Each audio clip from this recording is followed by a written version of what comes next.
Okay, good morning everyone. Legal hold judicial academy में आप सभी का स्वागत है और एविडेंस का सेशन शुरू होता है। अब कल तक हमने पहले रिलेवेंसी और कल हमने ऐसे फैक्ट जिन्हें साबित करने की आवश्यकता नहीं, वे फैक्ट जिन्हें प्रूव करने की आवश्यकता नहीं, क्लियर किया था।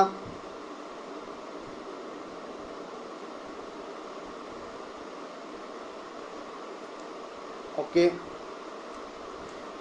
आज हम मौखिक साक्ष्य के विषय में पढ़ेंगे। आज ऑरल एविडेंस के विषय में क्लियर करेंगे। ऑरल एविडेंस क्या होता है? देखो, साक्ष्य पेश करने के लिए कोर्ट में जो साक्ष्य हम पेश करते हैं उसके दो ही मैनर हैं,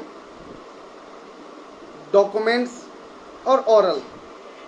या तो वे दस्तावेज स्वयं पेश कर दो, दूसरा ऑरल एविडेंस यानी उस व्यक्ति को पेश करो जो तथ्यों से परिचित है, जिसने तथ्यों को देखा है, सुना है या महसूस किया है, या जो उनके बारे में ओपिनियन रखता है। उस व्यक्ति को स्वयं को पेश कर दो और वह हर चीज के बारे में ऑरल एविडेंस दे देगा, यानी ऑरली बता देगा। वह होती है ऑरल एविडेंस। अब ओरल एविडेंस कैसे आएगी, क्या होता है और किस व्यक्ति की होनी चाहिए, ये अब हम क्लियर करते हैं।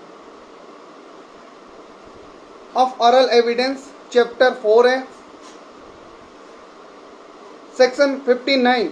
वेरी इंपॉर्टेंट सेक्शन चल रही है। 59, 60, 57, 56, 57, 58, ये वेरी इंपॉर्टेंट है सेक्शन।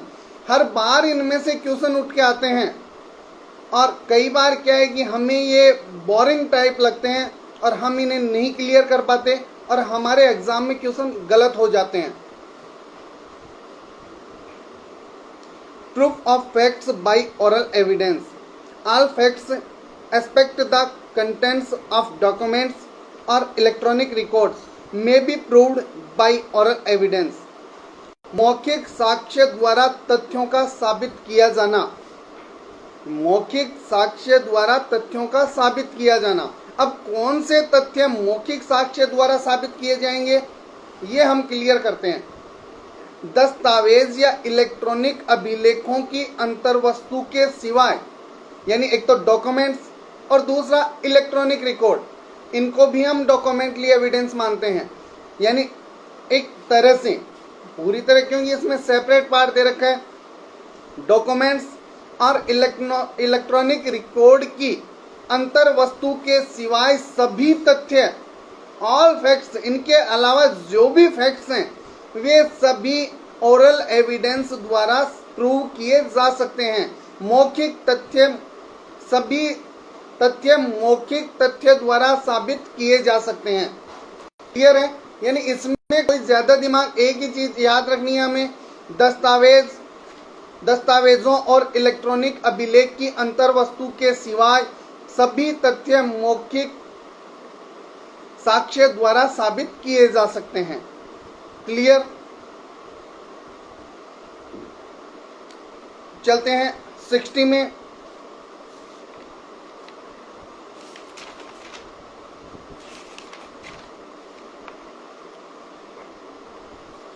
तो इसमें एक चीज, आपको केवल एक चीज याद रखनी है कि दस्तावेजों और इलेक्ट्रॉनिक अभिलेख की अंतर्वस्तु के सिवाय सभी तथ्य मौखिक साक्ष्य द्वारा साबित किए जा सकते हैं।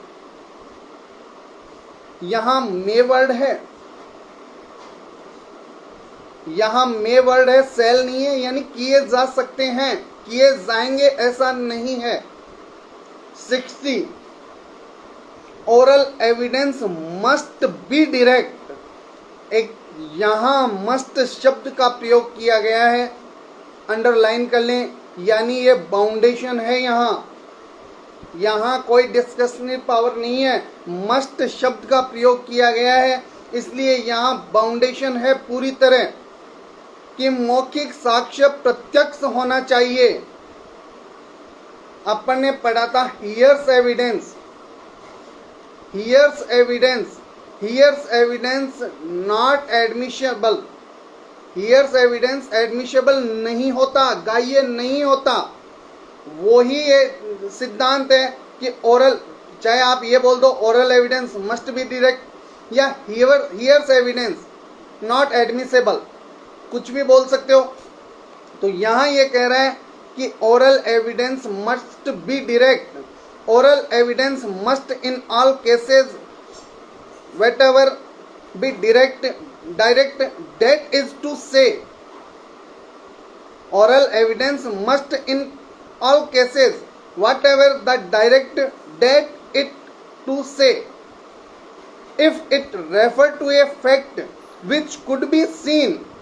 यानी ओरल एविडेंस की हम बात करें तो आप हमारी इंद्रियों को याद रखें, आंख, कान, जीभ, नाक और त्वचा, इन पांचों को याद कर लें, अपने आप क्वेश्चन सही हो जाएगा। चलते हैं एक एक सीरियल से चलते हैं।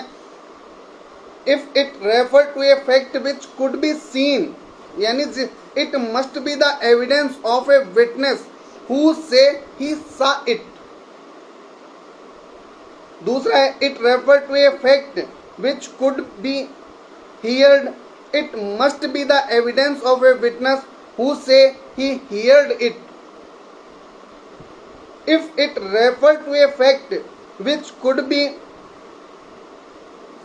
perceived by any other sense or in any other manner, it must be the evidence of a witness who say he perceived it by that sense or in the manner। If it referred to an opinion or to the ground on which that opinion is held, it must be the evidence of the person who hold that opinion of this ground। मौखिक साक्ष्य प्रत्यक्ष होना चाहिए। मौखिक साक्ष्य समस्त अवस्थाओं में, चाहे वे कैसी ही हो, प्रत्यक्ष ही होगा। सबसे बड़ी चीज इसमें दे रखी है कि किसी भी अवस्था में प्रत्यक्ष ही होगा, अनुश्रुत को ग्रहण नहीं किया जाएगा। अनुश्रुत का मतलब होता है सुनी सुनाई बात, हमने किसी दूसरे व्यक्ति से सुना और उसका साक्ष्य हम देने जा रहे हैं, तो यह अनुश्रुत होगा। और अनुश्रुत साक्ष्य का कोई स्थान साक्ष्य में नहीं है। हाँ, कुछ एक्सेप्शन है जो नीड के आधार पे उनको यहाँ स्थान दिया गया है, क्योंकि एक नियम यह है सर्वोत्तम साक्ष्य पेश किया जाए, तो वहां उस नियम के चलते कुछ हियर्स एविडेंस को एविडेंस में स्थान दिया गया है। ठीक है, तो ये याद रखना। बाकी इसमें क्लियर के रखा है मस्ट बी, और मस्ट बी का प्रयोग किया गया है। इट मीन्स ये कोर्ट के ऊपर और हमारे ऊपर बाउंडेशन है। क्लियर। यदि वह किसी देखे जा सकने वाले तथ्य के बारे में है, यानी ऐसे तथ्य के बारे में है जिसको हम देख सकते हैं, तो वह उस व्यक्ति का साक्ष्य होगा जिसने उसे देखा। यदि वह सुने जा सकने वाले तथ्य के बारे में है, तो ऐसे व्यक्ति का साक्ष्य होगा जिसने उसे सुना। और यदि वह किसी ऐसे तथ्य के बारे में है जिसका किसी अन्य इंद्रिय द्वारा, अब अन्य इंद्रिय कौन सी बच गई? परसीव्ड, कौन सी? नाक, कान आ गया, आंख आ गई, नाक बचा, जीभ बची और त्वचा। तो देखो, आंख से देखा जाता है, कान से सुना जाता है, बाकी नाक, जीभ और त्वचा ये सिर्फ महसूस कर सकती हैं। क्लियर। तो अन्य इंद्रियों द्वारा या किसी अन्य रीति से बोधगम्य हो सकता है, तो वह साक्षी का साक्ष्य होगा जो कहता है कि उसने उसका बोध इस इंद्रिय या इस रीति से किया। फिर वह बताएगा किस इंद्रिय के द्वारा उसने उसका बोध किया, यानी उसने महसूस किया या किस रीति से किया। और चौथी है, यदि वह किसी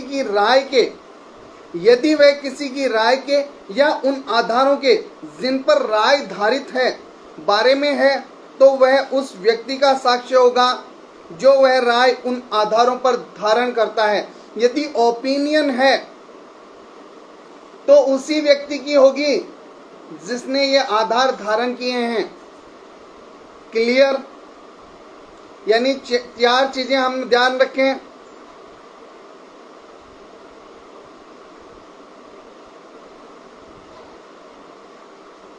नहीं, मैं बार बार कह रहा हूं कि हियर्स एविडेंस प्रिंसिपल में सम्मिलित नहीं है।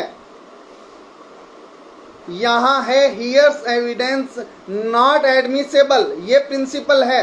अनुश्रुत साक्ष्य ग्राह्य नहीं है, या हम इसी को कह सकते हैं oral evidence must be direct, ये भी एक प्रिंसिपल ही है। सेक्शन 60 अपने आप में एक प्रिंसिपल है, लेकिन इसका अपवाद क्यों आ जाते हैं? इसके अपवाद आने का कारण है कि एक प्रिंसिपल है सर्वोत्तम साक्ष्य पेश किया जाना चाहिए। तो भाई कोई साक्ष्य नहीं मिलेगा तो फिर हियर्स को ही सर्वोत्तम मान लिया जाता है, लेकिन वह डिपेंड करता है परिस्थितियों पे, सरकमस्टांस पे, कि कैसी परिस्थितियां थी, ऐसी कौन सी सरकमस्टांसेस थी जिनमें हियर्स एविडेंस हमें लेना पड़ा। क्लियर? चलते हैं आगे। और जो भी आपका क्वेरी है तो वह आप अभी कमेंट्स करने से अच्छा है जैसे ही एक बार सेक्शन कंप्लीट हो जाए उसके बाद आप करें तो ज्यादा अच्छा होगा। Provided that the opinion of experts expressed in any treatise commonly offered for sale and the ground on which such opinion are held may be proved by the production of such treatise if the author is dead or cannot be found or has become incapable of giving evidence or cannot be called as a witness without an amount of delay or expenses which the court regard as unreasonable। परंतु विशेषज्ञों की राय जो सामान्यतः विक्रय के लिए प्रस्तापित की जाने वाली किसी पुस्तक में अभिव्यक्त है और वे आधार जिन पर ऐसी राय धारित है, यदि रचयिता मर गया है या मिल नहीं सकता या वह साक्ष्य देने में असमर्थ हो गया है या इतने विलंब या व्यय के बिना जितना न्यायालय अयुक्तियुक्त समझता है साक्षी के रूप में बुलाया नहीं जा सकता हो, ऐसी पुस्तकों को पेश करके साबित किए जा सकेंगे। ये लो, यही एक्सेप्शन आ गया इसका। मौखिक साक्ष्य प्रत्यक्ष होना चाहिए का एक्सेप्शन यही आ गया। जहां ओपिनियन किसी पुस्तक के आधार पे, राय किसी आधार पे है और वे आधार किसी बुक में वर्णित हैं जो विक्रय के लिए प्रस्तापित है, यानी विक्रय के लिए की जा चुकी है, और उसका रचयिता यानी जिसने उसको बनाया है वह मर गया, मिल नहीं सकता या साक्ष्य देने में जो भी चीज है एटसेट्रा, तो फिर वह पुस्तक पेश कर दो। अब वह पुस्तक पेश हो रही है, पुस्तक हियर्स एविडेंस कैसे हुई? यह आपके मन में एक क्वेश्चन आएगा कि पुस्तक कैसे हियर्स एविडेंस हुई? वह तो और डॉक्यूमेंट्री एविडेंस है। नहीं, क्योंकि उस डॉक्यूमेंट्स को प्रूव करने वाला व्यक्ति नहीं है। उस डॉक्यूमेंट्स को तो हमें आधार प्रूव करने, जिसने ओपिनियन दी वह बताएगा कि आधार क्या थे, वह बताएगा कि उस बुक में थे। अब बुक का रचयिता जिसने लिखी है वो प्रूव करने वाला नहीं आ सकता, इसलिए यह हियर्स एविडेंस है। लेकिन सिचुएशन और सरकमस्टांस के आधार पर इसको मस्ट बनाया गया है। क्लियर? नेसेसरी हो गया, अन्यथा हमारे सामने एविडेंस नहीं आ पाती। Clear? Provided also that if oral evidence refer to the existence or condition of any material thing other than it documents, the court may, if it think fit, require the production of such material things for its inspection। परंतु यह भी कि यदि मौखिक साक्ष्य दस्तावेज से भिन्न, डॉक्यूमेंट से भिन्न, अब डॉक्यूमेंट से भिन्न कौन सा होगा? तो वो आपको डॉक्यूमेंट्स की जो परिभाषा है, डेफिनेशन है, वह क्लियर होनी चाहिए, तभी पता लगेगा। डॉक्यूमेंट से भिन्न किसी भौतिक चीज के अस्तित्व या दशा के बारे में है तो न्यायालय यदि वह ठीक समझे ऐसी भौतिक चीज का अपने निरीक्षणार्थ पेश किया जाना अपेक्षित कर सकेगा। अब भौतिक चीज में क्या क्या आएंगी वो भी हम क्लियर कर लेते हैं। एक मर्डर की ट्रायल चल रही है, मर्डर किया गया था किससे, वेपन था चाकू, नाइफ, तो वह चाकू, अब मर्डर किया, चाकू मारा है तो खून भी आए हैं, खून आलूदा कपड़े, खून से सने हुए कपड़े, जहां उसने मारा है वहां मिट्टी थी तो मिट्टी में भी ब्लड गिरा है, तो वह ब्लड से सनी हुई मिट्टी, ये सब भौतिक फैक्ट्स हैं। अब भौतिक फैक्ट्स के लिए कोर्ट कह सकता है कि वे मेरे सामने निरीक्षण के लिए पेश की जाएं। क्लियर?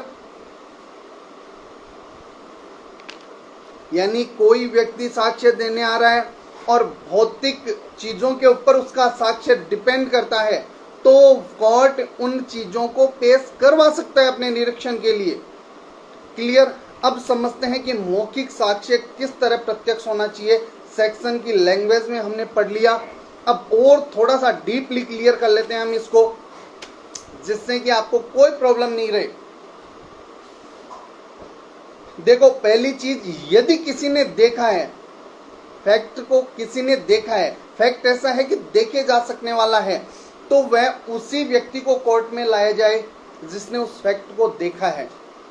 दूसरा, यदि सुना है तो सुनने वाले को, यदि महसूस किया है तो महसूस करने वाले को, और यदि राय जिन आधारों पर है तो जिस व्यक्ति ने वे आधार, तो वह खुद आए। क्लियर? अब प्रोविड जो है इसका, यदि राय किसी पुस्तक में, विक्रय के लिए प्रस्तावित पुस्तक जो मार्केट में विक्रय के लिए आ चुकी ऐसी पुस्तक के आधार पर, उसमें बेस दे रखे हैं, उनके आधार पर किसी ने राय बनाई है, तो वह पुस्तक पेश की जा सकती है। और वह पुस्तक पेश की जाती है, इट इज हियर्स एविडेंस। क्यों हुआ हियर्स? क्योंकि उस पुस्तक को प्रूव करने वाला कि साहब ये मैंने लिखा था नहीं आ रहा कोर्ट में, इसलिए हियर्स एविडेंस। अब अपन बात करते हैं कि समाचार पत्र जो प्रकाशित होते हैं उसमें कोई न्यूज आती है तो उसे हम क्या मानेंगे? Documentary evidence? No. Oral evidence? No. That call hearsay evidence. हाँ, यदि उस समाचार पत्र को प्रकाशित करने वाला व्यक्ति जिसने उसे प्रकाशित किया है वह आकर उस खबर की, उस न्यूज की पुष्टि करे, तो वह डॉक्यूमेंट्री एविडेंस हो जाएगा, ओरल एविडेंस हो जाएगा। लेकिन अगर वह नहीं आ सकता, क्योंकि हम पेपर की कटिंग पेश कर देते हैं कोर्ट में, ठीक है, तो अगर कोर्ट में वो गवाही देने आने लगे तो उनका तो काम यही रह जाएगा, क्योंकि पेपर करोड़ों प्रतियां छपती हैं, करोड़ों जगह एविडेंस देने जाओ। क्लियर? तो इसलिए उसको क्या माना है, क्योंकि वह आ नहीं सकता, इसलिए वह भी हियर्स एविडेंस है। क्लियर? अनुश्रुत साक्ष्य है। और धारा 60 अनुश्रुत साक्ष्य का अपवर्जन करती है। अनुश्रुत साक्ष्य के बारे में तुम्हें अच्छी तरह क्लियर कर चुका, और एक्सेप्शन अनुश्रुत का, यानी अनुश्रुत साक्ष्य का अपवर्जन करती है धारा 60। धारा 60 ही ये कहती है कि अनुश्रुत साक्ष्य में ग्राह्य नहीं होगा, क्योंकि यहां मस्ट शब्द का, मैंने बार बार बताया आपको, जैसे ही एक्ट पढ़ रहा था उसी टाइम भी बोला था, मस्ट शब्द को अंडरलाइन कर लो। जहां मस्ट शब्द आ गया वहां ये क्लियर हो गया कि कोर्ट के पास या हमारे पास कोई डिस्कशन पावर नहीं है। अब मौखिक साक्ष्य की देखो, साक्ष्य की मौखिक परीक्षा होती है यहां, और शपथ पर कथन आता है, यानी जो स्टेटमेंट आता है वो ऑन द ओथ आता है। अगर ऑन द ओथ नहीं आता तो फिर हम उसे साक्ष्य नहीं मानेंगे। साक्षी का कथन है, ऑन द ओथ है, अगर ओथ पर नहीं है तो उसे हम एविडेंस नहीं मानेंगे। लिख लें, केस स्टडी है गवर्नमेंट बनामा Kalichand Shah, government versus Kalichand Shah, 16 WR criminology 13। Government बनामा कालीचंद शाह 16, WR क्रिमिनोलॉजिस्ट 13 लिख लें। इसके माध्यम से कहा गया है कि मौखिक साक्ष्य में साक्षी का मौखिक कथन आता है, ओरल स्टेटमेंट आता है, और वह ऑन द ओथ आता है। ऑन द ओथ अगर नहीं है तो उसे एविडेंस नहीं माना जाएगा। और मौखिक साक्ष्य द्वारा दस्तावेजों और इलेक्ट्रॉनिक अभिलेख की अंतर्वस्तु के सिवाय सभी तथ्यों को साबित किया जा सकता है, लेकिन होना चाहिए प्रत्यक्ष।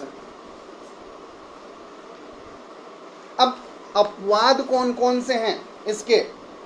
सेक्शन 60 के अपवाद एक तो इसी में दे रखा है, 60 का प्रोविजो फर्स्ट। अगर हमें पूछ ले क्वेश्चन, कई बार मेंस में ये भी पूछ लेता है कि अनुश्रुत साक्ष्य साक्ष्य में ग्राह्य नहीं, क्या इसके कोई अपवाद हैं? तो फिर क्या करेंगे? तो मैं आपको बता देता हूं कि इसके अपवाद कौन से हैं। पहला है एडमिशन और कन्फेशन। एडमिशन और कन्फेशन हियर्स के एक्सेप्शन है। दूसरा है धारा 32 के कथन, सेक्शन 32 के स्टेटमेंट। सेक्शन 33 पूर्व कार्रवाइयों के स्टेटमेंट।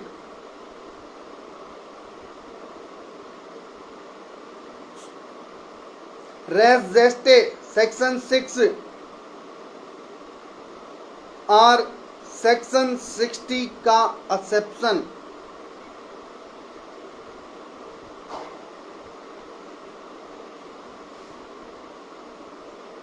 क्लियर? अब अपवादों को क्यों ग्रहण किया गया है? आवश्यकता के आधार पर, क्योंकि जिन मामलों में अच्छा एविडेंस, स्ट्रॉन्ग एविडेंस नहीं मिल सकता, उन मामलों में इन्हीं को ग्राह्य, इन्हीं को एडमिसेबल माना है, इसलिए इनकी जरूरत होती है। और विश्वसनीयता यानी कि कैसे हैं उसकी गारंटी नहीं होती, लेकिन सर्कमस्टांसेस के अकॉर्डिंग विश्वसनीयता की गारंटी होती है। क्लियर? यहां तक कोई दिक्कत हो बता दो। वेरी वेरी इंपॉर्टेंट सेक्शन है, अगर चूक गए तो कुछ भी नहीं आएगा फिर। Clear?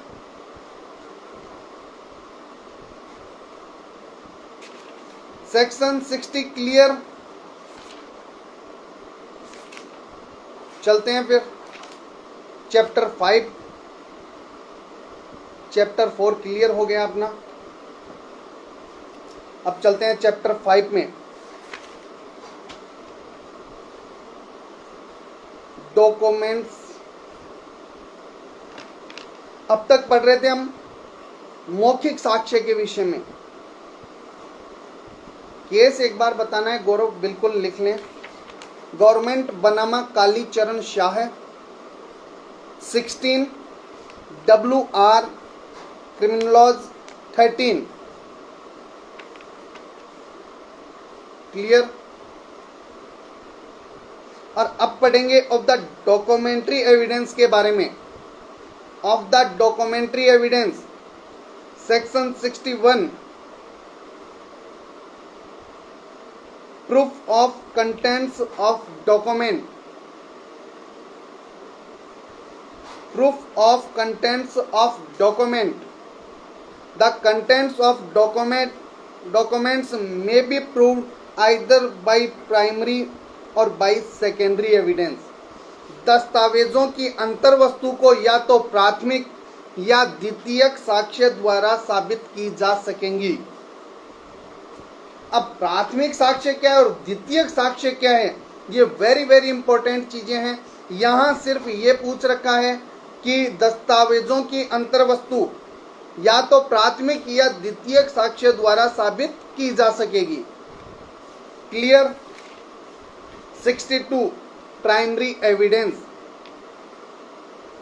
Primary evidence Primary evidence means the document itself produced by the inspection of the court.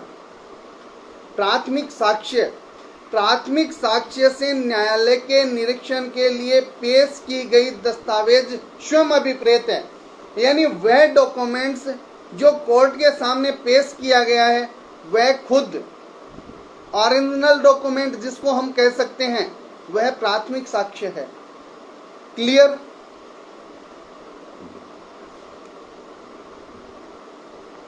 Primary evidence means the documents itself produced for the inspection of the court. प्राथमिक साक्ष्य से न्यायालय के निरीक्षण के लिए पेश की गई दस्तावेज स्वयं अभिप्रेत है। एक्सप्लेनेशन है, इसमें दे रखा है कि कौन सी दस्तावेज कब प्राथमिक होती है। Where a document is executed in the several part, each part is primary evidence of the document. Where a document is executed in counterpart, each counterpart being executed by one or some of the parties only. Each counterpart is primary evidence as against the parties executing it. जहां कोई दस्तावेज कई मूल प्रतियों में निष्पादित है, देखो कुछ डॉक्यूमेंट्स होते हैं जिनको कई मूल प्रतियां बनाई जाती हैं, वहां हर एक मूल प्रति उस दस्तावेज का प्राथमिक साक्ष्य है। जहां की कोई डॉक्यूमेंट्स तैयार की गई है कई मूल प्रतियों में है, जैसे सेल डीड तैयार की गई और कई मूल प्रतियों में है, तो हर एक उस मूल का प्राथमिक साक्ष्य है। जहां की कोई दस्तावेज प्रतिलेख में निष्पादित है और हर एक प्रतिलेख पक्षकारों में से केवल एक पक्षकार या कुछ पक्षकारों द्वारा निष्पादित किया गया है, वहां हर एक प्रतिलेख उन पक्षकारों के विरुद्ध जिन्होंने उसका निष्पादन किया है प्राथमिक साक्ष्य है।